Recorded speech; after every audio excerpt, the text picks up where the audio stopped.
Hello, नमस्ते. स्वागत आहे अजून एका नवीन व्हिडिओमध्ये. आज आपण बनवणार आहोत खूपच टेस्टी आणि सोपी अशी रेसिपी. मटर पुलाव, व्हेज पुलाव इतकाच तो टेस्टी लागतो, हेल्दी आहे. चला रेसिपी बघूयात. सर्वप्रथम 1 कप बासमती तांदूळ घेतलेला आहे. पाणी घालून स्वच्छ धुवून घेऊन यामध्ये परत पाणी घालून 20 मिनिट भिजवत ठेवलेला आहे.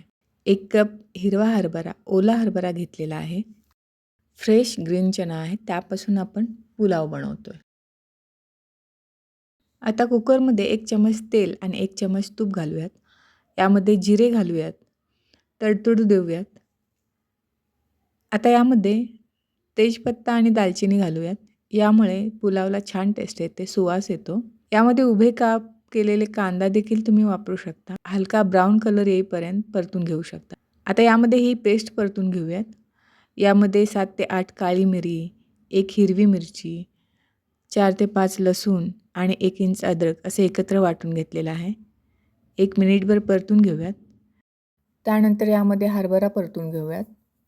1 मिनिटभर परतून घेऊयात. आता भिजवलेले तांदूळ घालूयात. हलकेच मिक्स करून घेऊयात.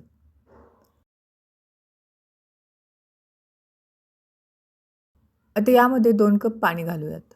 बासमती तांदळाऐवजी दुसरा तांदूळ वापरणार असेल तर 2.5 कप पाणी लागेल. आता यामध्ये 2 हिरव्या मिरच्या कट करून घातलेल्या आहेत. ह्या मिरच्या खूप तिखट आहेत, त्यामुळे कमी घेतलेल्या आहेत. तुम्ही तुमच्या आवडीनुसार कमी जास्त करू शकता. अर्धा चम्मच गोडा मसाला, चवीनुसार मीठ. तर यामध्ये अर्धा लिंबू रस पिळूयात आणि थोडीशी कोथिंबीर घालूयात आणि झाकण ठेवून 1 शिट्टी काढायची आहे. ओला हरभरा जास्त शिजवू नका, नाहीतर पुलाव चिकट होतो. 1 शिट्टी झालेली आहे. आता गॅस बंद करूयात आणि कुकर थंड करून घेऊयात. आता कुकर उघडूयात. गरमागरम ओला हरभरा पुलाव तयार आहे. भात मोकळा आणि फुललेला दिसतोय. हा पुलाव रायता, ताक, दही, कोशिंबीर किंवा सॅलडसोबत खाऊ शकता.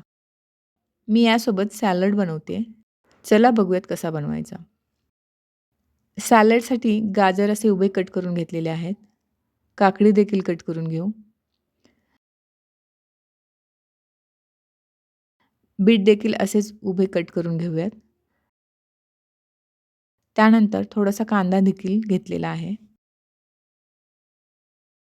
आता यामध्ये चवीनुसार मीठ, अर्धा चमच लाल तिखट, अर्धा चमच आमचूर पावडर, 1 चमच लिंबू रस आणि कोथिंबीर घालूयात आणि सगळं व्यवस्थित मिक्स करून घेऊयात. सॅलड देखील तयार आहे. सर्व्ह करूयात. आज आपण ओला हरभरा म्हणजेच ताजा हिरवा चणा बाजारात हिवाळ्यात संक्रांती सणाआधी सहज मिळतो. त्यापासून पुलाव बनवलेला आहे.